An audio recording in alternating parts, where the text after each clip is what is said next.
Okay. Yeah, so we have not been live. Sorry. But you're doing all this stuff on your computer. Well, shouldn't you be doing it on my computer? That's actually... No, like one has to host it and the other one has to like talk to it. I don't know. Okay. So we were just talking to no one for 15 minutes. Now we're online. Oh, really? Is it working now? Yeah. I've already said everything I've got to say, All right, and have a good night, everybody. All right, sorry for the technical difficulties. Actually, I said so many offensive things in the first 10 minutes, it's probably a godsend that it didn't work. I was talking about prohibition and how America is not going to pay attention to the quarantine in another 10 to 14 days because it's just not in our, DNA.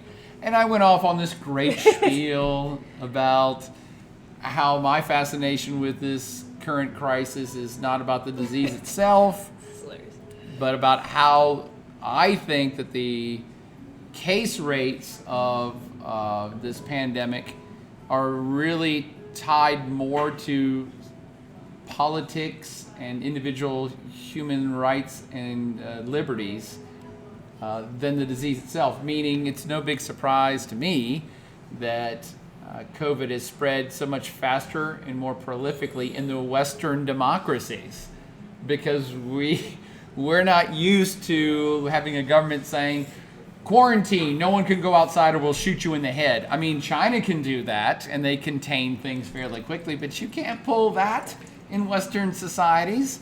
And we're living through a great kind of test of this right now. What will your society do to save members of its own society? Because we're focused more on individual human liberties than we are focused on the greater good of a society. In China, I assume they're focused more on greater good of the society, or at least the boot of the government that could come down on your neck is focused on the greater good of society. That's true. In Singapore, they can close down that place in a second and everybody will say, yes, sir. But that's just not how it plays out in the West. So to me, that's been the interesting thing to watch, how this disease is unfolding in different parts of the world. And now, I started this rant 20 minutes ago to nobody by suggesting that I'm a little worried because our society is not one that perhaps will get shut down, and I think that they've done a little bit too much, too heavy, and I think it's unrealistic. Again, I said this 20 times to nobody, but I'm not disagreeing with federal or state regulation or federal or state approach to trying to curb this disease spreading. I just think perhaps it's getting a little unrealistic that you think Americans are going to sit at home by themselves for the next month and a half. The best policy in the world with the best intentions in the world, if it's unrealistic, won't work. So the example I used was prohibition. What a great policy. We should have no more alcohol and everybody will be happy and there'll be no more violence or crime. Sad face. Yeah, but even that's like, no, that's not going to work in long-term society because it was unrealistic. It was an unrealistic approach. It wasn't even, a month after they enacted prohibition that groups of people were bootlegging stuff across the Canadian border. So I'm looking at the current COVID crisis going, wow, what will Americans be doing in 2 weeks? Well, they already arrested somebody in New York City who was running like a gambling hall and drinking establishment. He had his own little speakeasy down there. It was great. Yeah, we're going to see a whole new group of speakeasies. Yeah, you had to know someone was going to try to pull it off. I shouldn't say this on camera, but I'm just waiting for us to.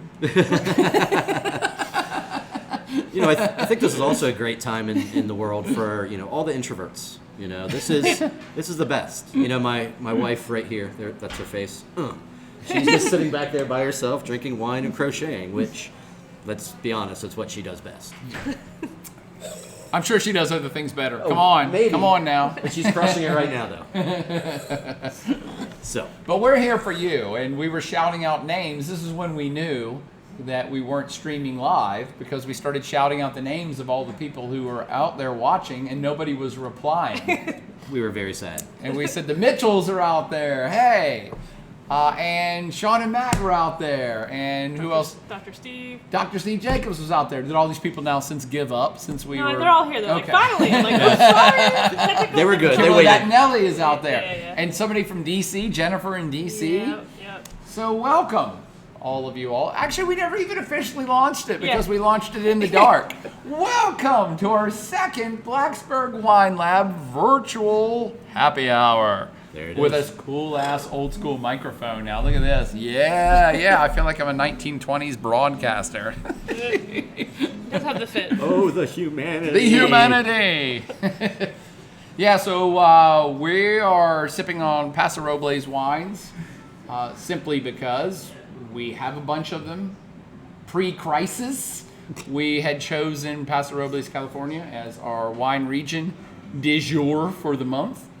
And so we have a bunch of wines that we're sitting around here still slowly selling. We said, well, let's do a Paso Robles tasting for this second online happy hour. And we should learn a little bit about Paso Robles as we go. So we'll talk about the first wine first. We're going to drink this. Thank you. Just wanted to get wine folly. Do we have a wine folly here, or is it at home? I think it's at home. Bonterra Sauvignon Blanc. Organic. Organic, wow. Absolutely. Which we, of course, have no idea what that means in America, but it's organic, so it makes you feel better about the world. Things and I'm stuff. saving the world one glass at a time by drinking organic. And I love that. I actually haven't had a Sauvignon Blanc in the last 2 or 3 months that I didn't really like. Everybody's pouring Sauvignon Blanc. We have sold so much Sauvignon Blanc here at Blacksburg Wine Lab, it's kind of bizarre. It's the new Chardonnay. It's the better Chardonnay. It's the what? It's the better Chardonnay. It's the better Chardonnay. Chardonnay has great stylistic variation. So Chardonnays are very dependent on the winemaker and where it's from and who's making it, what they want to do with it. But Sauvignon Blancs, I think, are much better in terms of you can have 20 Sauvignon Blancs from 20 different parts of planet Earth, but you know it's a Sauvignon Blanc. Yeah, it's always very obvious. Yeah. You're not going to slip a Sauvignon Blanc by somebody. No, and I'm actually fascinated that they've become so popular lately because that has not been the case. You wine lovers out there, all 10 of you are hanging out. I mean, We have 17. I don't remember Sauvignon Blanc ever being that big of a deal or that accessible. Mm-hmm. You know, they were always on a shelf at a wine store, but It was all from New Zealand. yeah, they'd be the fancy ones were from New Zealand or Sancière. Yeah. Can't go wrong with something. Or Pouilly Fumé. So here's our quick wine lesson. These are wine regions of the Loire Valley, France. Sancière and Pouilly Fumé. They sound super fancy. They only do Sauvignon Blanc, 100% Sauvignon Blanc. So if you've ever had a Sancière wine or a Pouilly Fumé, that's just Sauvignon Blanc. Theirs are, what, you guys are out? No, you got to show the baby before. Gotta bring the baby. Yeah, we're doing this new crazy hiking. Look at this. We have a second appearance. Oh, baby. Baby appearance. Always looks I still think we got to get the dogs in here too. Bye, See have a good night. Pouilly Fumé, Sancière, 100% Sauvignon Blanc. And then, of course, New Zealand became super famous for making even grassier, more vegetal, herbal Sauvignon Blancs. Mm-hmm. But Sauvignon Blanc, anywhere on planet Earth, is kind of tastes like Sauvignon Blanc. Just the expensive ones are a little bit fancier. This is a pretty inexpensive one that I think is just an absolute delight. Right? Absolutely. Yeah. What do you guys think of this? I can't even remember what it tastes like. Well, I came in earlier today and had a little sip of it, and I was really, really surprised by it. For a California, it drinks really, really really grassy. very grassy. Yeah. It's very New Zealand in its Yeah. style. Completely new world. Yeah. Yeah. I actually like it. So, New Zealand, I've kind of gotten turned off of their Sauvignon Blancs just because they've been too over the top. This one has that, for me, a little creamy mid palate that I like that addition to Sauvignon Blanc where I don't like just so abrasive. Yeah, it just doesn't beat you over the head with the acid. Yeah, right? I like this one a lot. Yeah, and what they're referring to is that's the classic New Zealand style is over the top, herbal, grassy, like fresh cut grass, literally the middle of the summer, cutting grass with your lawnmower, mixed with a tinge of cat urine and they pride themselves. Gooseberry and cat urine are very typical descriptors for New Zealand Sauvignon Blanc. However, California is a much warmer climate. New Zealand is a cooler climate, so a cooler climate accentuates certain flavors, and for New Zealand Sauvignon Blanc, the cool climate accentuates those particular flavors, that really herbal, cut grass, cat pee. California is a much warmer climate, so warmer places get more robust fruit growth. The grapes get more sugar. They grow more. Like anything else, if it's a hotter climate, stuff grows more. And so California and hot climate Sauvignon Blancs actually get increased sugar, which means increased alcohol. And both of those two things in combination make for more fruity, creamier wines. And this is all of them, not just Sauvignon Blanc. California Chardonnay is very different than Chablis, which is Chardonnay from France. Chablis is a cool climate. California Chardonnay is a warm climate Chardonnay. So Sauvignon Blanc is a great teaching tool that I've always used in class to see how climate affects grapes and wine styles in different places. So California Sauvignon Blanc is typically barely a Sauvignon Blanc. They kind of have those elements that I'm talking about with herbal and grass, but they're much reduced, and you get more fruitiness and a little creaminess on the back end of it. Does that make more sense of what Jason and Katie are talking about? I was like, wow, this is a California Sauvignon Blanc that kind of seems more New Zealand-esque. It does have a little bit more acidity and more that kind of punch with those flavor profiles. And piggyback on what you both said, the mid palate you're getting, it's a 13.5, almost 13.5% Sauvignon Blanc. So it's got a lot more alcohol, as you were saying, which alcohol equals body, which is what you're. So look, they're both right. Look at you guys. I'm so proud of both of you. We're all there's no wrong answers here. There's just wrong wines. That's true. That's true.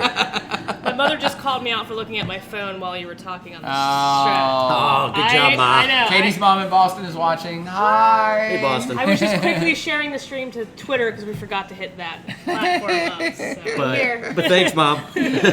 Sorry. Okay, so now we've been regaling you all about difference between hot climate and cool climate wines. Now let's talk about Paso Robles. I'm going to say the few things I know about Paso Robles, and then Jason will correct it. Someone did their homework. We've hired him to actually be the smart wine person here, to be the foil for my instinctual, off-the-cuff, don't give a shit what I say wine person. So Paso Robles is this wine region. I'd say little, but I don't even think it's that little because California is a big state. So if you look at the whole state map, it looks like a little wine region, but it's probably not. It's probably the size of Southwest Virginia. But it's almost exactly halfway between San Francisco and LA. Mm-hmm. And it's just kind of, just pull out a map and it's like, yep, just draw a line. It's like right there, close to the coast, but not coastal, I don't think. It's not. No. I think it's a valley just off the coast. And they are now producing a hell ton of wines, and I have been intrigued by Paso Robles for 20 years because I got to know Paso Robles wines by reading about them when I was teaching class. Or I mean, I still teach class, but back when I used to care and research things.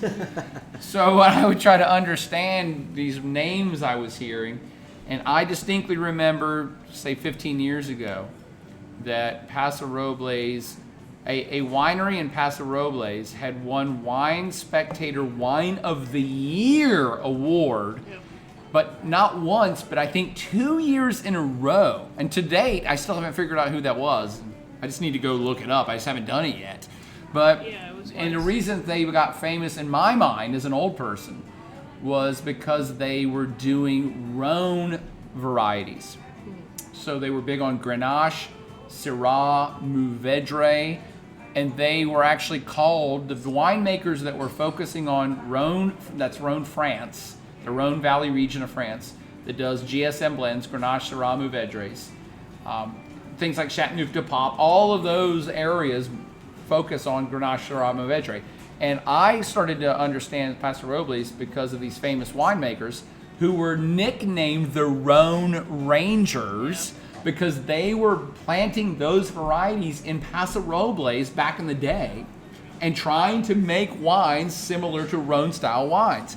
And so here's why I'm confused, is because when I said, hey, we're going to focus on Paso Robles wines this month, and I told all our distributors, bring me some good Paso Robles wines. All I've tasted is huge Cabernet Sauvignons, huge Pinot Noirs, Sauvignon. And I'm like, oh, okay. So that's my take of what I understand and know about Paso Robles, which apparently is nothing in comparison with today's world, because they do a little bit of everything. And I'll finish talking and Jason can correct me, or Katie can chime in, and then Jason can correct both of us, because now I'm utterly confused by what Paso Robles wines mean, because they do big Zinfandels, they do huge cabs, they do a ton of Pinot Noirs, they still do Rhone variety blends. So I'm like, okay, so they're a wine region in California that does freaking everything. Do they do Pinot Noir a lot? Because we never. I thought we had some of the Pinot Noirs. We did have some of the Pinot Noir. We don't currently. Yeah. The other two that we're doing tonight are blends. Yeah, But and one's a Rhone Rangers. Yes, because I had to specifically go Yeah. hunt for Exactly. it. I'm like, bring me a damn Rhone Ranger wine. right, and that's the Pure Paso, correct? No, this No, guy. the Taos? that one. That was Yeah, more they're funkadelic. famous for, Oh, that's true. Yeah. But even some of the other ones we have were, one of them was a blend, but it was a Zinfandel based blend, right? Yeah, yeah. Maybe it was Well, the Angeline was a Pinot Noir. Angeline. Oh yeah, I was We forgetting sold a about ton that. of that. Yeah, I was Angeline forgetting about Pinot that. We Noir. burned through that pretty Actually, quick. the Merlot. Angeline Merlot Yeah. from Paso Robles, we sold a ton of. So that's all of them. That's Yeah. all the red grapes. All the red grapes. So that's kind of really what Paso Robles is known for. I mean, it's a sub AVA of Central Coast. Grapes were first planted there, going all the way back to right before the 1800s. The Spanish missionaries brought the first grapes down there. Back in the 1880s, the first commercial vineyard was planted. That vineyard was called Ascension, and if you've ever heard of Epoch Winery, it's the same company. Is he related to Tupac? I think so. And his buddy 12 pack. Right. But you're absolutely right. That's all the grapes they're known for. They're definitely much more known for their big red grapes. This Sauvignon Blanc coming out of Paso Robles is definitely a big surprise for me. Right, and back to what we were raging about with the acidity in this. So you have to have a cooler climate to maintain acidity. So when you have really high acid wines, it's usually from cooler places. A hotter climate literally burns up the acids in the grape as they're maturing on the vine. So this Paso Robles, basically Southern California place, is producing this Sauvignon Blanc with acidity that's not as much as New Zealand, but it's significant. Mm-hmm. And I'm like, where the hell is this one from? It must be up on a mountainside somewhere. It gets colder when you go up a mountain, so this must be on the top of a valley ridge somewhere. Well, I was doing a little bit of reading on a few of the wines that we're tasting, and we all know about, or maybe you don't, terroir being, a hillside. This hillside versus this one, facing this sunlight, facing this sunlight. There's a lot of little canyons that run throughout this area, and the way those canyons filter through a lot of the coastal winds and the coastal breezes, that can really change what that hillside can produce and how it interacts with the grapes. So they have a ton of little microclimates that they have to choose from. And so just being able to have a section of your, a couple hectares of grapes over here that can produce something like this versus the ones that's going to shine right into the sun all day long.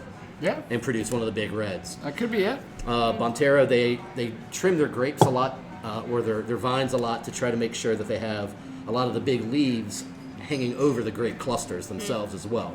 So there's a lot of kind of artificial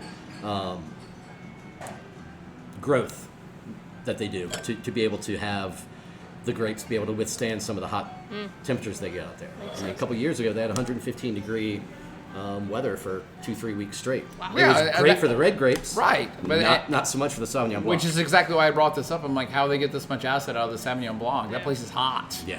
I say Mark Latanzi was also chiming. Mark Latanzi's in the house. It's also chiming in that they also got pretty famous as Wine Spectator in 2010 named Saxum, which is from Paso Robles, the #1 wine in the world. That's what I was. Yeah. That's Yes, the one I yeah, was referencing. yeah. Thank you, Mark. Yeah. I knew Way to go. So it was only 10 years ago. At this age, I'm like, was it 20 years ago? Was it 30? I don't know. What decade is it now?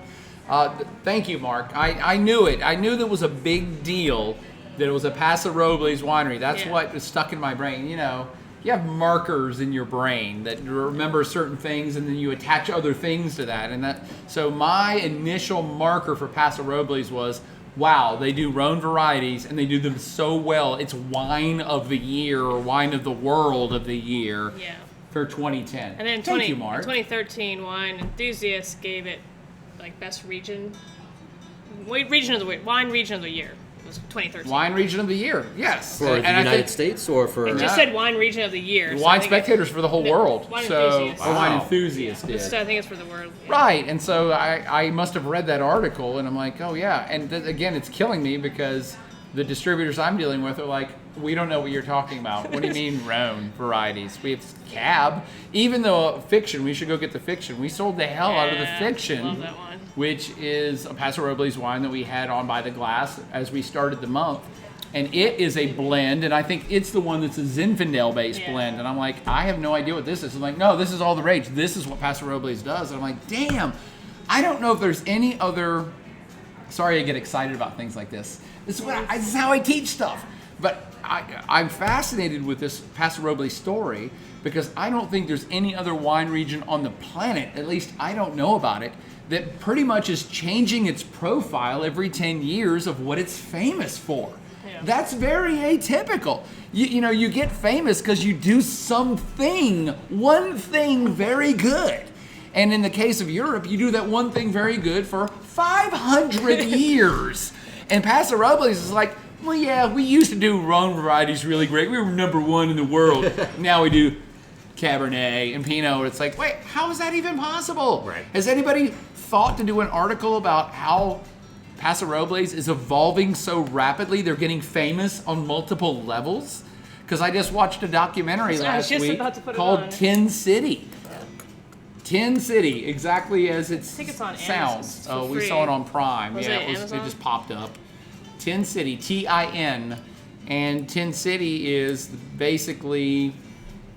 It's a short documentary. I won't even lie. It's not that great. It's a series of interviews with all the winemakers, including the guy who made the fiction wine, which is why I watched it, and a couple other winemakers that I know just from drinking their wines. Yeah.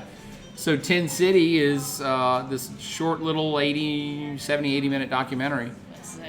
And it refers to that I'm trying to put it historically in context now, based on my knowledge of Paso Robles, is that the old school Paso Robles growers were doing Rhone varietals and other big reds, and that this new generation started up about 10 years ago, and that a real estate developer basically built an industrial park on the other side of the Paso Robles region. It literally is an industrial park on the railroad line. The railroad runs through it, and it's just a series of warehouses.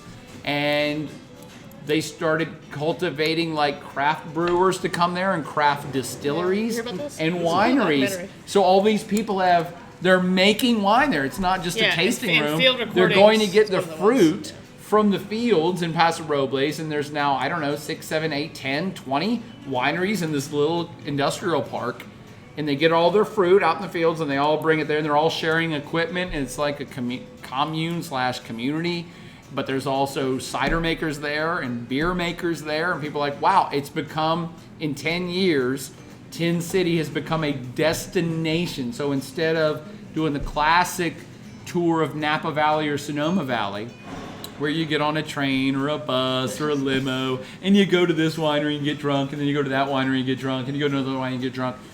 Tin City has become a place that you go in Paso Robles to try every single thing the whole region has. Yeah. Let's do that. And there's live music, barbecue, and now restaurants are popping up, and it's like, holy crap! We should do that in Blacksburg. Yeah, they said their biggest issue now was parking. They're like, we were worried no one was going to come. Now our biggest issue is finding parking for everybody. If that's the worst problem you have, I mean, there's Yeah. It's Yeah. a good problem to have.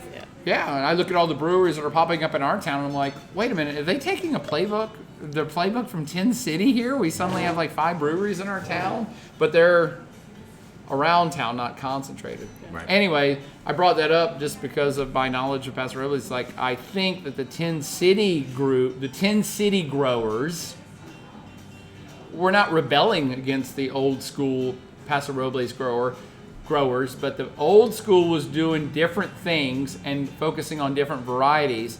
And now this is like the newest generation of winemakers, and they're like, well, we're doing this. We're doing Zinfandel-based blends, or Cabernet, or Pinot Noir, or that Sauvignon Blanc.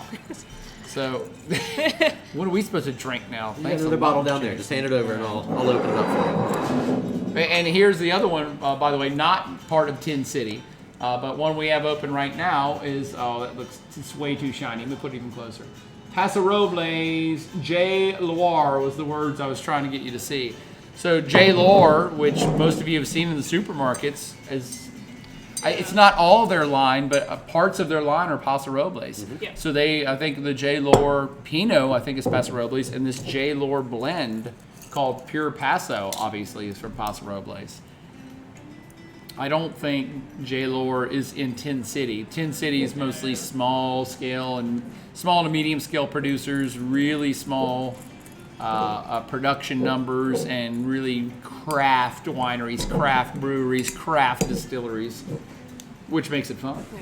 What's this one again? Proprietary red. Oh, by the way, you can ask questions at any given time, and Katie will shout them out to us. Yeah. Oh, Adam Bresky said hi. Adam Bresky in the Hizzle. What's up, Brother Bresky? Someone was asking Peter Steven is asking what is the best winery close to Blacksburg. The best winery close to Blacksburg is currently closed. Well, best is always a relative term, because something that you like, I hate, and vice versa. So the absolute closest wineries to Blacksburg are our friends up at, I have a mental block on their names. Bellevue. Yeah. Bellevue. I never know how to even pronounce it. Bellevue Estates. They do a great job up there. Yeah. They also have the cidery up there as well. No, they don't do cider anymore. They don't. Gluten-free beer now. Yeah, Oh, is Max that what Appleby used to be brewing cider with them, and they kicked him out, and they're doing gluten-free beer, which I've heard is good. I actually think, if Matt's still here, I think Matt said it was pretty good. Yeah. Yeah, so they want to. I guess they want to capture more of the gluten-free market. Right. And then we have White Barrel. White Barrel is over in Christiansburg, up Route 8. Mm-hmm. Yep. And then you go the other direction, Ironheart. Our good friends. Ironheart's south of us, and it's down past what's the lake down there everybody goes to? The lake, Radford. Clater? Clater. Yeah, it's past Clater. Actually, it's quite a bit past Clater. Yeah. We love Ironheart Brewery, though, just because the people are so freaking awesome. I mean, their wines are great, too, but the people are really great. alums, too, right? The Virginia Tech alumni, yeah. Who else is be the closest? I think those might be the 3. Oh, there's some new as one. the crow flies. As the crow flies. New closest. Southwest Virginia You got Firefly over in Shawsville. Firefly. I think that one went out. Have they? I thought that was the one that had their vineyard stolen from them. All the fruit was stolen from them. They did, but they also were, if I remember correctly, they ended up getting lots of donations from around the nation to be able to complete their run, and they're back to growing again. Oh, okay. So Firefly, I've never had any of their wine, so Amy not went one out there clue. with some friends not too long ago, and she had a great time. Oh, okay. So you can visit the winery. Yeah. Oh, okay. I drove by it. Oh, cool. So Firefly, and that's what road is that on? It's down in Elliston, Shawsville. Shawsville. Yeah. Yeah. Other people are suggesting, obviously, the Parkway for Chateau Morissette and Villa Oh, yeah. Appalachia. I have not tried Villa Appalachia since they changed hands, so I don't know. I have no idea what's up with Villa Appalachia. I know the original owners. I was there when they planted that vineyard back in the late 80s, or parts of that vineyard. They were both professors in North Carolina.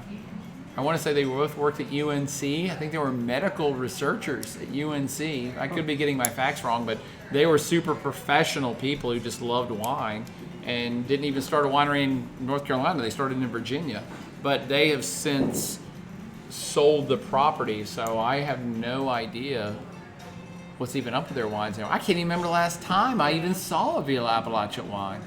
For those of you uninitiated to the Parkway here in Southwest Virginia, Villa Appalachia is almost literally less than 3 miles from Chateau Morisset, which is one of the biggest wineries in Virginia, not just Southwest. Right. And it's been around since the 70s. And they're literally almost a stone's throw away on the Parkway, so you always want to kind of double down if you're going to do a little bit of a tour up there. And there was that other place, White Snake, or was it White Snake Cidery? Oh, the or mead. White Snake Meadery. What Is is it White? that? No, White Snake's the band. I'm sorry. Black Snake? Black Snake. Was Is it? that still open? I don't know. I don't know. It's all blending together. I'm sorry. It's all right. Yeah. White Snake, Black Snake. I don't know. I just like snakes. It's just, it's White Snake, the video with the girl. You do have a quick Tawny student Katane. question in there. Student question coming up. They had done, you said there was winery visits were no longer a thing, but Yeah. they had visited one over spring break that they were going to write up. Was that okay to still write up and post? Yeah, sure. I mean, They'd already gone to it before. yeah, that's fine. This is a class question. Sorry for you other 10 people who aren't in my class right now, but the assignment is to go to a winery, get a tour of the winery, and actually see how the equipment works, how wine is actually made. did. Yeah, they already and if did. you did all of that, then of course you can do a blog report on that. Absolutely. We will totally accept that. I only suggested in my most recent class email that assignment was off the board because I don't want people feeling like they have to push themselves, especially in this very bizarre time we find ourselves in. I'm like, no, don't go break the law. Don't defy the local police to try to get to a winery because there's no wineries open anyway. So I find it best in class to just tell people, no, you can't do it at all. Because Close that, your ears, everybody. right. Well, I spoke lower. I know not to yell that close to a microphone. I'm good with microphones. All right. You keep getting I've to the got- red on the. I've got a lot of experience with microphones, my friends, all right? All right. And I've broken many of them. That's my experience. Captain Destructive. Yeah. So no, you can certainly do a winery tour if you've done it with the best of intentions and gotten the full experience out of it. That's why I designed that assignment, so you'd actually see how it actually happens. But don't anybody else go push yourself to try to go to a winery right now as Western civilization collapses in on itself. Yeah. That's not a wise move. Someone asked about attendance points. No. Attendance of what? This.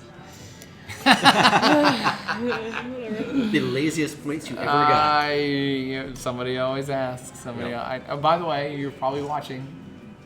I'm not making fun of you. I'm making fun of the person behind you. So We're Carmen laughing said, near you, not at you. That's right, exactly. Carmen said a lot of the wineries in Central Virginia during curbside service. So you can Oh, So, of course. like, up in the Monticello area? Yeah, you can go and Nice. grab some wine to go. So, That's, but we should, that's guess what we'll all do of us this. are doing, but you can't do a curbside winery Yes, tour. Yes. No. A little difficult. Well, you can do it like a drive-by. Drive by, Well, there's drive the- your there's the car. Yeah. Actually, most wineries you could drive a car through. I mean, they're Right. pretty big operations, but sit in your car and let me explain to you how a crusher destemmer works. Right. It's a Here's wine picture. safari. Here's Yes, a picture yeah. of a crusher destemmer. No, that doesn't work.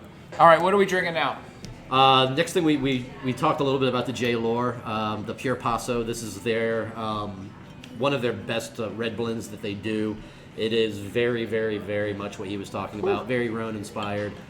Grapes are a little bit different on this one. Primary grape on this one is going to be your Cabernet, and then the Petit Syrah is your second most Space.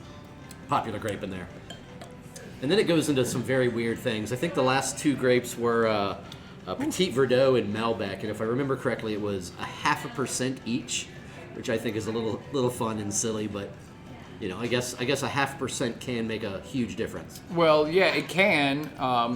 It doesn't in this wine. Yeah. I'm totally with Jim Bell. He said Rhone, but big American style. Oh yeah, So, Yeah. this Yeah. is definitely a big style. The Petit Syrah is definitely the one that comes through after the Cab. And you said it was okay. So Cab, I got. Is Cab the base? Cab's the base, up to 70%, I believe. And Something then like you that. said it was a little bit of Petit Syrah and Malbec. Merlot. Merlot. Yeah. So I think, And Malbec. yeah, There's a little so Malbec to in there as me, and this is just because my mind thinks methodically about how people produce wine, to me this is somebody's unique take on a Bordeaux blend.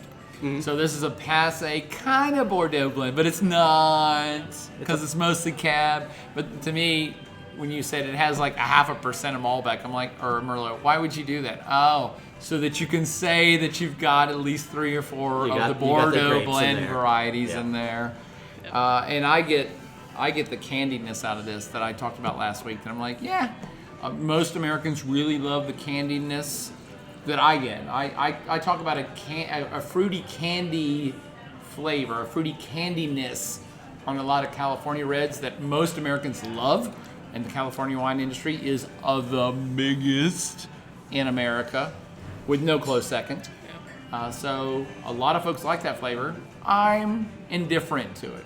I don't hate it, but I don't seek it out either. So to me, it's a good wine, and it's like 14.5% alcohol. That's nothing to sneeze at. This is Wine Enthusiast give it 93 points. 93 points from Wine Enthusiast, yes. And I think for the American palate, I think this is exactly what somebody's looking for when you're talking about a big California red blend. Yeah. I think this is what people want, and this one's great. You know, especially for the price point on it, you can definitely get a better wine, but for the price, I think it's one of the most solid wines as far as a red blend goes. Do you guys remember what we paid for it? We're charging. I know it's from Blue Ridge. We're charging $24 a bottle for this here in house. Yeah. In house, so paid like 15 or 16, maybe wholesale, which is actually high for us for a bottle that we would pour by the glass, which we were. But I remember during the tasting, when we did the tasting on this, all of us were very impressed and totally sellable.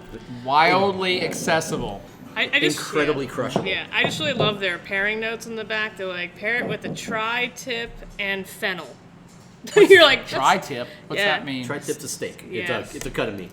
Yeah. See, I figured you guys would know. Yeah, tri-tip and fennel, and then or pasta bolognese, which I'm like, that's such a weird Pasta bolognese? and fennel steak. Okay. I can see how we might go with fennel. A little bit of that anise, Yeah, a little bit of yeah. that kind of. That's a very specific I know dish. that's what made me like. Yeah. Tri-tip and fennel. Yeah, that's Nothing what made me else. crack No up. I'm potatoes, like- no carrots. Tri-tip and fennel. This wine pairs best with wild bison carrot and raisin stew. What? Ooh. Who the hell's I got made that last night for dinner. I know. How did you know? I'm taking this bottle with me to go eat my bison carrot stew. Only if the bison's been killed in the last 72 hours. This wine pairs perfectly with that. Absolutely. No, I think this wine would pair perfectly with anything that has red meat or red sauce. It would be fine. Yeah, It'd be just fine. So Carmen's asking, would you pair it with food or enjoy it on its own? I'd say either way. Either way, yeah. I mean, it's entirely crushable. Yeah. It's a great wine. You can sit out on your back porch with a, fire burning in the middle of the summertime and throw this down your face. Yeah. Pair it up with any kind of food. Sit in front of a fireplace. It's incredibly accessible. And so, we're at the forefront of developing out this virtual happy hour. So their only reason to tune into things like this, or really anything in life, is because people are going to put themselves out there and give you honest opinions. So I'll let our audience start to know about what my particular palate likes. I drink this wine. I know why they sell it. I know why they make money selling it. I get it. It's not my particular cup of tea. This wine for me, it's totally drinkable, but 2 glasses of this, I'd be done. I'd be more than done. It just has a little bit, it's actually too rounded, it's too fruity, it's too accessible for me. Yeah. And I like it now, just sitting here sipping, I'm like, no, sure, I can drink this. And it would, like I said, it would not contrast with anything that has meat. It wouldn't contrast with anything that has a red sauce.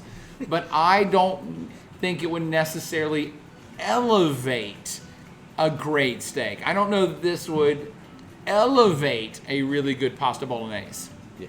I just don't think it would, because it's a little too mainstream. It's a little too candied for me. Mm-hmm. So to me, if I'm having a big steak, it's like, no, there's several Italian wines or French reds that have much bolder flavors that aren't as accessible. So this is an accessible wine, which means I can just drink it by itself, like candy. I'm not eating candy with steak. See, I think to me this is like Texas Roadhouse. I'd be so happy to get a glass of this with my steak there. If I was at Ruth Chris, I'd be like, Bam! She just destroyed it. That, my friends, is the 100% freaking honest truth. Absolutely. You would be overjoyed to get a wine this good at most American restaurants. Yeah. Absolutely. Overjoyed. Yeah. If you're paying a lot of money, not so overjoyed to get this wine with a big ass meal. Yeah. Well, to go back to what you were saying, it's like swallowing a circle versus swallowing a square. There's nothing uncomplicated. It's just going to fall. I'm not trying to get into Hollywood squares here, Jason. I don't know where you're going with this. But Circle gets the square. There's definitely no edges to it. Yeah. It's definitely a very soft wine. And by the way, for people as old as me, Paul Lind in the center square of Hollywood squares. Can anybody give me a shout out on that? Paul Lind? I'm with you. I know you're no. No. I have no idea. Paul Lind. Old people unite. Old people understand this. Old Americans understand this. Not even old people, just old Americans. Mm-hmm. Old Americans, or I should say America, is the only place on planet Earth, besides Italy, where people can get famous by having no skills. Absolutely. Paul Lind had no skills. Nothing. But he was freaking hilarious on game shows. So in the 70s, when game shows got big, the people who were the best on the game shows actually did nothing else. Right. They just did game shows. And they were great at game shows. They had other celebrities on game shows. I always think of Match Game 76, and then it was Match Game 77 and Match Game 78. Right. But there were professional game show celebrities, and Paul Lind was one of them. That's what I should have done. And so I thought about this a lot recently. She's shaking her head. This is tying into Paso Robles Wines because they're so eclectic. So my thought process is eclectic. And I thought about this a lot recently because as an old person, I look at today's celebrity-driven society, and I'm like, this is the dumbest society ever in all of our species history. Nothing has come as close to being completely dumb as America in the 21st century. We have celebrities who get famous for posting pictures of their asses on Instagram, and they become millionaires. There cannot be a lesser skill set on planet Earth. You can't be any dumber and still somehow get rich than here in America. And I'm telling you that because I'm amending the statement because I'm thinking back to celebrities on game shows in the 70s. And I'm like, wait a minute, they didn't have any skills either, but they were hilarious at what they did. Right. Paul Lind, I still don't know what he ever did besides be the center square on Hollywood Squares, and he was brilliant at it. I don't know He if was I know of anything brilliant. else. Yeah. And we love him. Yeah, Jim and Kimberly are all about it, and Sean. They're all joining in. Yes, he was great. I have no idea. I'll have to watch this one later. When we're No, you can't. I don't think you can even YouTube You that. can't. done. I got you two highlights, right? Well, Maybe. no, that's just it. But it's like saying, hey, I'm telling you about a person I knew from my childhood. He was hilarious. You can't know him. You'd have to go literally live through 500 episodes of Hollywood Squares Right, okay. to see the evolution of Paul Lind. Well, Jim is right. I mean, the center square, that's Center square. That's the square to have. Peter's saying he had his own sitcom. Oh, no, I know Paul Yeah, Lind actually did yeah. stuff. Fannie Flagg is another one, if anybody knows the name Fannie Flagg. She was a regular in the game show circuit, and she was freaking hilarious. But at the time, I didn't know she did anything. She's written several books. She was on several sitcoms like Newhart and some other things. Betty White actually was huge on the game show circuit in the 60s and 70s. And she's still alive, but we all know Betty White Yeah. because she's hilarious. She is the best. Yeah. This happy hour is going just. We're going off on so many I mean, tangents. I'm happy. But I feel like everyone's still with us. Yes. All right, we're Happy drinking hour. wine. We We love started wine. late. We're still on the. Well, everybody's rushing to do online happy hours, and there's 10 million wine shows. There'll be 20 million wine shows by next week as people get more and more bored. So I'm not really trying to be famous. I'm not trying to get 1 million viewers. I'm only trying to connect to our local audience, and I don't think we should be the place that's like, we're just going to talk about all the intricacies of every single one of these wines in great detail. let's talk about the terroir. I think this was a semi-hot year. I think maybe in the third week of July it got a little too hot for this wine, and I don't care about that crap at all. I think next week John needs to just work through the entire happy hour with your NPR voice. Yeah, that was my NPR voice, and that was based on the SNL sketch of Sweaty Balls. Sweaty Balls, of course. Yeah. Yeah. Everybody gets this. Yeah. Anybody who's still listening gets everything I'm saying. Or We're you're having- recording it for court evidence. All right. I'll go to the next wine. I'm leaving y'all behind. No, and I'll finish off my rant about.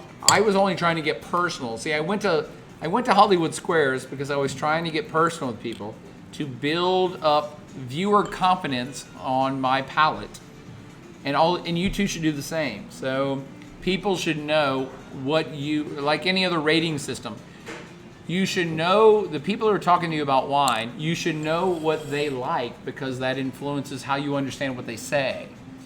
Robert Parker likes gigantic fruit bomb wines. You should never care about Parker ratings unless you know what he likes, because he will say, well, this wine sucks. But if you like wines that aren't fruit gigantic bombs, you might actually like the wine that he thinks sucks. Mm-hmm. So I'm just letting you in on my palate. Yeah, you always have to take everything with your own little grain of Sure. salt. We all have our own proclivities. Yes. But this wine, to me, is the most interesting of the three. You already held this up, right? Yeah. that's the Tablas Creek. Yeah. I just. Let me power through this Pure Paso now. And Sure, again, it's a great wine is. for what it is, but it's not great for me. And I just started doing a little research on this. I always think of all the things to subscribe to that's worth, I guess, paying money for reviews, whatever. I love Jancis Robinson. Jancis Robinson is genius. Yeah. Her website's amazing. It has like her entire Oxford companion book on there, all the like regional information, and then all the maps, which like I love the maps. They're awesome. But she points out this winery as kind of the leading. This one. This is the leading winery for Rhone varietals and bringing the resurgence of it. So Tablas Creek, I will read this out only because it's in front of me and I can read. 48% Syrah, 32% Grenache, 16% Mourvedre, and 4% of a grape I've never heard of and can't pronounce. Coignois. That's Never heard of it. That's how I read it. Yeah, Okay. it's Rhone. I've never heard of it either. But for those still listening, 32% Grenache, that's the G. 48% Syrah, that's the S. 16% Mourvedre, that's the M. GSM is the acronym. That's Rhone blend. I love how they label. Now, typically, isn't Grenache in a Rhone blend going to be the predominant grape, though? I was always under the impression that Grenache usually took the front seat, and the other two were the backing vocals. Yes. Okay. But in this one, and it's not that big of a difference as far as the percentages go, but Syrah's taking the lead on this one. Yeah. So just a different expression on that GSM. Yeah. Also, really Good is- point. Yeah. It also- mostly is Grenache because Grenache is a workhorse grape, but I'm interrupting. Go ahead. No, you're fine. I just like how they put on the label where they source. They're like top style, Rhone style from. They put every little like farm plot that they get. They source the grapes from for this wine, and it has amazing reviews online. Oh, yeah. Everybody reviews this one. Enthusiast is what, 92, something like that? No, this is, and I'm one to immediately drink, immediately appreciate, immediately love every wine I drink that's in front of me, and then immediately forget it. So I'm saying that to put it in context. This is my favorite Paso that we've had this month. Yeah. And I hate to sound like a snob because it's very European. It just has a complexity and a sensibility about it that's very Rhone-esque. And it's like, oh no, this, unlike the Pure Paso, which is absolutely easy to drink. Probably could have put that one last. Yeah, I might have. can't drink more than a glass or two of that Pure Paso. I couldn't possibly drink more than 1 or 3 bottles of this. Yes. Because this one just has it. Well, it's got a lot more interest to it. Yes. It's got a little bit of corners. It's got a finish that is interesting. It's got a little bit of dryness to it. I love this one a lot. I think, Amy, you would like this one much better. Oh, look, you're ready.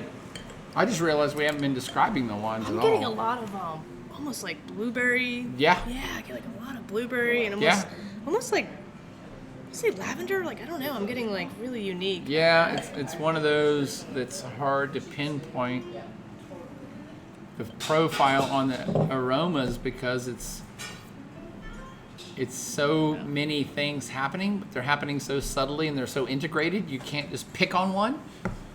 So, like, I keep picking on the Pure Paso, which is a fine wine, but I'm like, yeah, I get candied apple. That's what I get. Yeah. This one, I'm like, yeah, I get like herbal something, smoky blueberry, maybe a hint of bacon fat, something weird's going on. There's no one thing, and I think with like so many other things in life, things that are complicated intrigue us. Things that are simple are easy, and it makes life easy. And if we're in a stressed out mood, we just want something that's easy. But you can't just sit and drink easy forever. PBR is easy, and I love PBR, but I can't pound a case of PBR. I mean, not anymore. So, People really like it. yeah, people are talking about this. Jim, we're looking at $26 a bottle here in store for a bottle of this phenomenal Tablas Creek. Now, do we have a lot of people that either ordered the flight or that they have the bottle? Yeah. Because we got a lot of comments that people are like following along with us, which is phenomenal. And I think I agree with so many of the statements out there. Yeah. And I almost want to use this as a teaching lesson for young palates and students of the Pure Paso versus this, in terms of they're both great wines. Okay, I'm not going to say that. They're both good wines. I think one's certainly got the advantage over the other in terms of quality. But the Tablas Creek versus the Pure Paso is to me a great lesson in complexity versus simplicity. Yeah. And again, I'm not making fun of the Paso, saying it's a simple wine. It's not simple. It's not one dimensional like some $5 schlock you get at Kroger, but it has the flavor profile on the Paso is so predominant in a couple. There's three different things you can say about this wine that dominate the flavor and aromas. And this one, you can't point to anything because there's so many other things going on. It's like kind of simple versus complex. That's what everybody's saying. You're saying things you're saying. Oh, Complex. really? Everybody's like the complexity. Yeah, absolutely. Yeah. Amy? It's an eclectic palate on it, and maybe now I'm curious about this Quinaw grape because I'm like, damn it, I've actually taught about wine for 20 years, and I'm so dumb. I still run across stuff every day. I'm like, never heard of it, don't know. And people think that I'm wicked smart about wines because I've taught about wine for 20 years, and now we own a wine bar, and they're like, oh, you're a sommelier, and I'm like, oh, hell no. I barely know anything. All right, well, I'm just honest, and I drink a lot and try to share my knowledge with the little knowledge I have. I share with people, but every day I run across something like, nope, I've never heard of that one. Well, apparently it's a dark-skinned grape, primarily grown in the Rhone Valley, grown in California, Washington, peppery notes and good acidity. I think it's a Yeah, definitely a blending adds- grape. They're putting it on a sprinkling. They're It's putting it a on little a salt and pepper. seasoning. A little Yeah. salt and pepper. Yeah. It is one of the grapes that is allowed in a Chateau Neuf de Pop. You know, you like. I know I'm such a stupid wine connoisseur.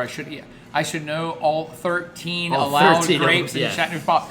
You would have failed the Masters. Oh my God. Oh, your master somm is I done. would fail everything. I would never even take those tests because I find the tests themselves something to mock. Yeah. I will just interrupt real quick. Isabel from Isabel. Gauchos Oh. popped in and said hi. Yeah. Hi, Isabel. Oh, we got Yes, to go tomorrow, to yeah, Gauchos. you're Tomorrow right. night we're ordering Gauchos. Oh, sounds great. Support your local businesses, and I don't mean to say that by support us. Now we're fine. Gauchos, though, is freaking awesome. Yeah. You can't substitute for Gauchos. I can't make Gaucho at home. Yeah. I cannot compete with Isabel and Kiko's skill set. And their potato salad is to kill for, much less the grilled meat. So Ames, you want gauchos tomorrow? yeah, gotta Alright. go Gaucho. Dude, So apparently we're going to go get some gauchos tomorrow. It's Yeah. not raining. It's out here. Oh yeah. And by the way, for all 10 people who are still hanging out with us, I keep meaning to think of subtle ways to promote this.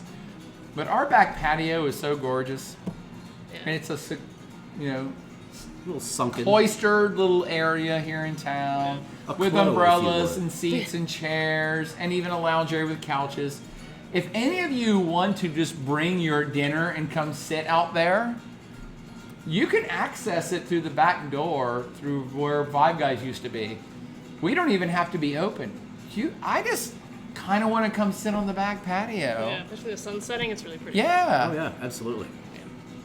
Just saying, it's out there for all of you. Well, that's when We're I came in to tuning get some into work this. done today. I sat out there. I didn't sit inside. It was No. much nicer out there. Actually, Carmen had the idea. Maybe next time we do a pairing with we all get the same dish from in town or something. Oh, That's a great idea. Now you're on it. Yeah. Maybe we have Akiko and Isabel join us for the Yeah. next one, and they bring the food. But they See all, what I did just there? But they See what all. I did? This Monday they can't join because I don't open on Mondays. So. Right. But they could join us, but no one else could get food and have the same food we Oh, have. yeah, but they could bring us food. I'm just trying to get free food. I just want food, man. From Kiko and Isabel. What supposed are to you be doing commu- here? it's supposed to be community. Why are you trying to ruin this for us? It's supposed to be community. Do you know how much I love gaucho? You know how much I love Gaucho. What I've been saying it. correctly. Gaucho. Sorry. Yeah. We're America. It's gaucho. Kiko knows. He knows what I'm saying. I went to Argentina and did a podcast from a beef farm, and I just said, I'm a gaucho. Let's link that podcast here Okay. that I did on the back of a horse while the real gaucho held the reins and was saying, who is this dumbass American sitting on the horse right now? And I think he literally said that because he was a professional gaucho his entire Yeah. life, and we did a podcast from That's amazing. this place on the Pampas of Argentina. Yeah. Anyway, Nice. I love this wine. Yeah. Yeah, it's definitely the. I don't know. I love the Sauvignon Blanc, just for the different expression that it brings. But this one's phenomenal. Yeah, Yeah. This is the jam. I don't know. Phenomenal, maybe a push. I drink a lot of wine though. That's true. I like this one, and to me, these two, the fiction and that.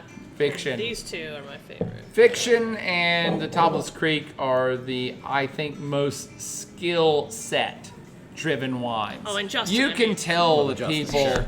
know what the hell they're not. These are not industrial wines. These are folks who are making small scale production stuff. And I'm saying that off my cuff. Maybe Topless Creek produces 10 trillion cases. I kind of doubt it. But it's still a very curated Right, wine. it's a Yeah. curated wine. These guys know what they're doing, and they're going out of their way to make something really unique. Mm-hmm. So that's all I'm saying about it. I mean, did anybody really have any questions? We're actually supposed to be about community, and we're just here raging, but Well, Katie's This been is doing a what I good job do. of responding to everybody as we move through. this is all I do in life is rage, and then if people can get a word in edgewise, it's like, good, let's, come into the conversation. Sure. Oh, sorry. Sometimes I'm typing stuff out, and I'm like, oh, I could just respond since it got real quiet. But Kimberly was asking about the field recordings fiction. Yeah. And the blend is 35% Zinfandel. Zin based. And then it's a blend of Syrah, Grenache, Mourvedre, Tannat, and Cabernet Sauvignon.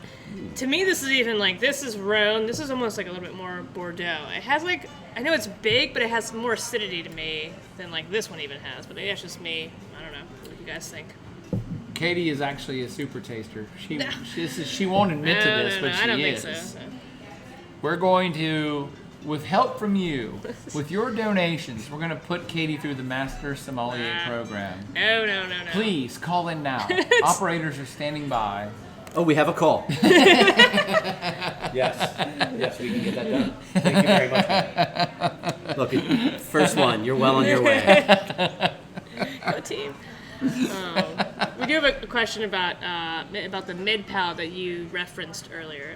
What does that mean? I assuredly did not reference a mid palate. It wasn't No, that me. was Yeah, Katie. that was maybe That was me. you or you. No, that was Yeah. you. Get to it.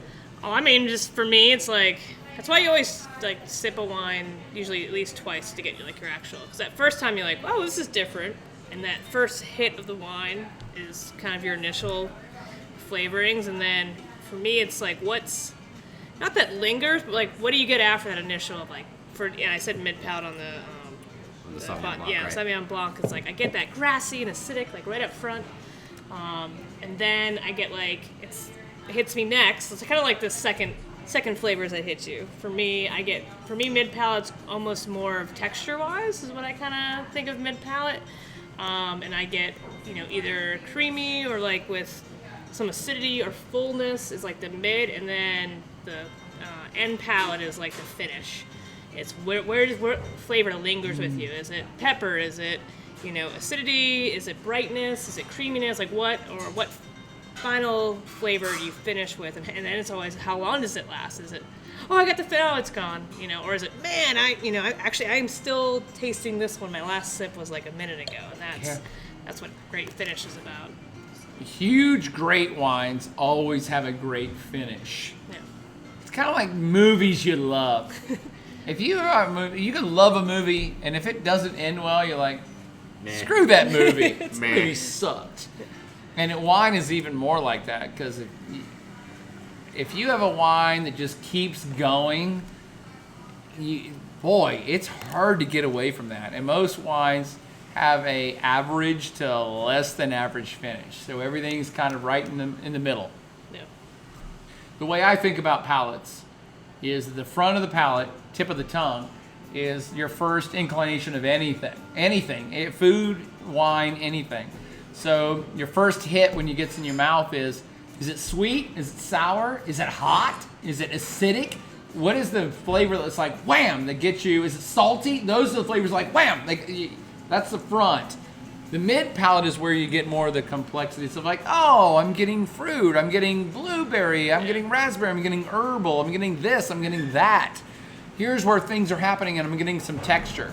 And then the finish is like, oh, it keeps going, or it doesn't. Yeah. Right. Oh, it's changing. I've already swallowed this wine, and I'm still tasting different things. That's a long finish. Right. Where things keep happening. Versus a short finish, which is like, yep, I swallowed it. Yeah. And I think that's a good representation of this. There is not a big finish to this Correct. whatsoever. You get it all in the mid palate. You're Right. getting everything up front and And mid. it's you swallow it, you still have those flavors in your mouth, but it's nothing I would call a finish at all. Your tongue is not reacting any Right. longer. It's gone. But this one, it's got a great finish to it. It doesn't last all that long, but it lets you know that it's still there. Yeah, and we're getting into nuances. So, I mean, the front of the palate and the finish on the palate, the back palate, are kind of bookends. So, I think most of the heavy lifting for anything you taste is done on the mid palate. Mm-hmm. And most of the food, you're chewing it up in your mouth and you're tasting it when it's in your mouth. Mm-hmm. So, it's true with wine and anything else. It's like, that's where you're going to get most of your descriptors from. But your initial impressions on the front palate are important. But when it comes to me, you can really tell a quality wine from the finish. I concur. When you drink a wine, and right when even when it's on your mid palate, you're like, ooh, I'm really enjoying this. And then you swallow it, and you're like, I'm still enjoying this. That's a good wine. Yeah. I mean, that's a good wine. So what would you pair with this? Me? Yeah.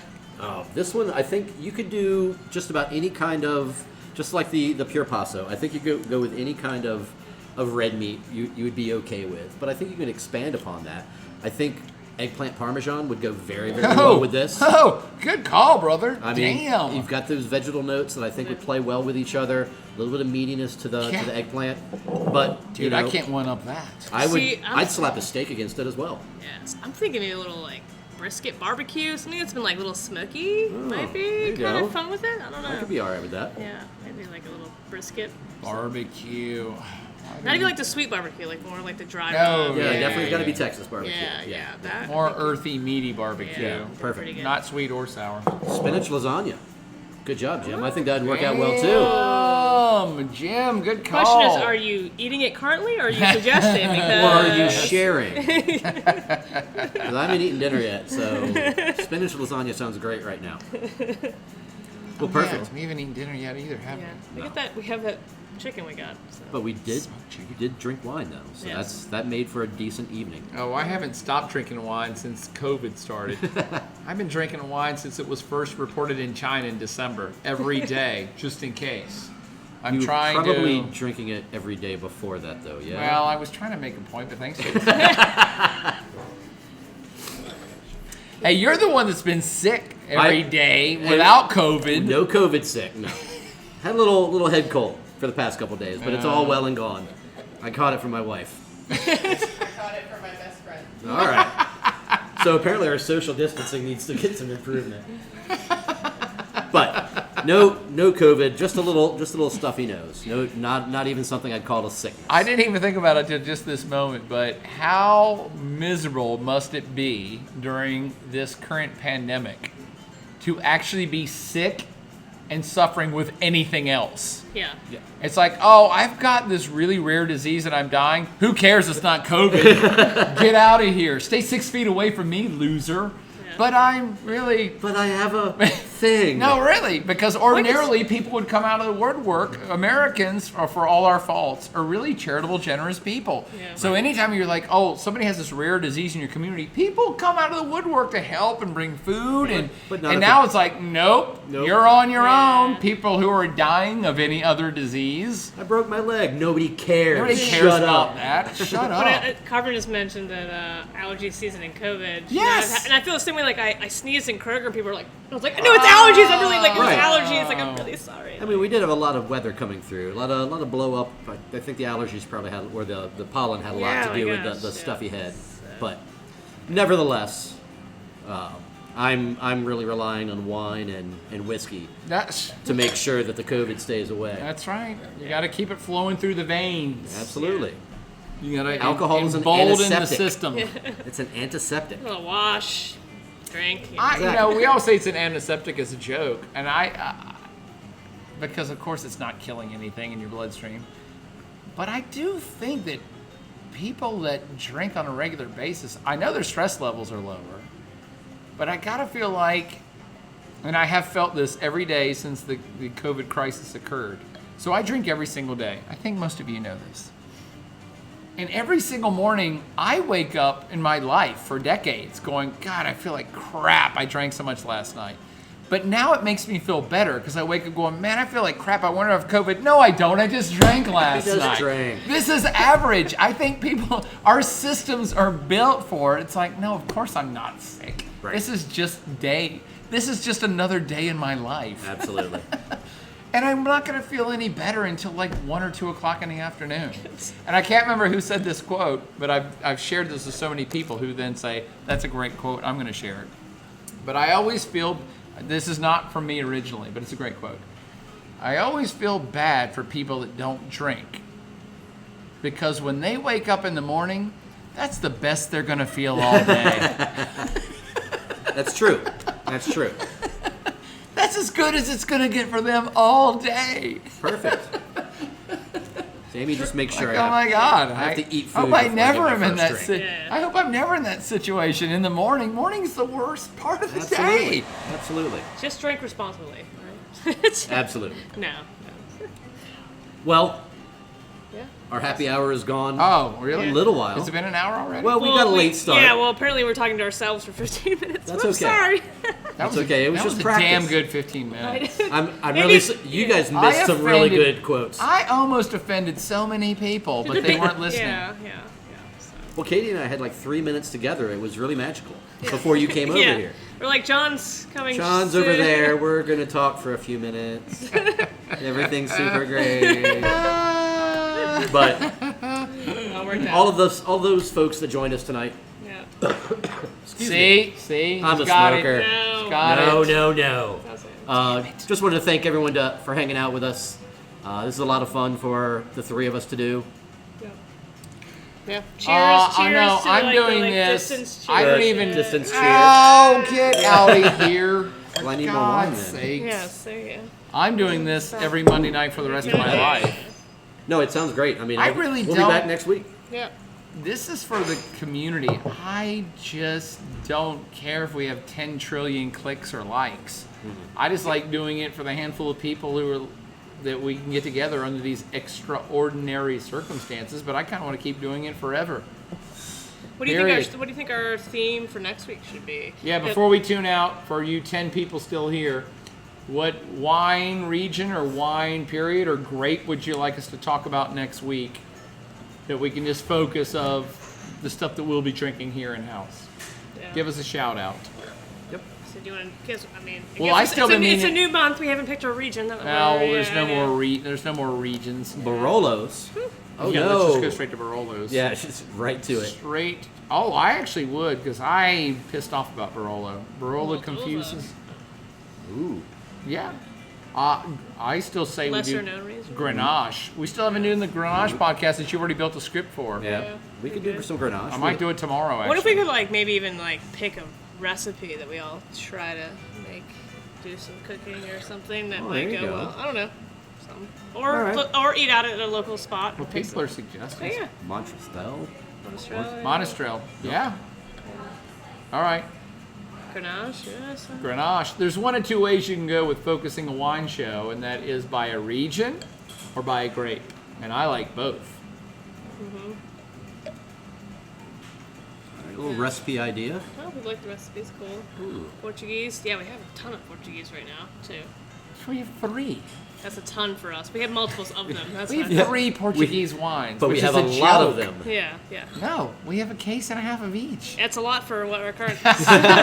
For 3 Portuguese wines, that's a fair yeah, number for of a bottles. flight, if we're gonna do it. Right, Oh right. my god, I can't wait till this. Something old world. Yeah. That's All right.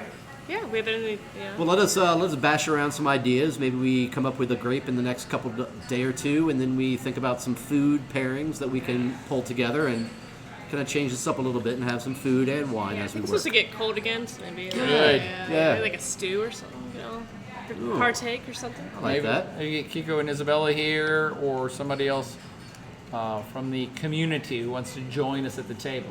Absolutely. That'd be the funny. It's like a talk show, but not by choice.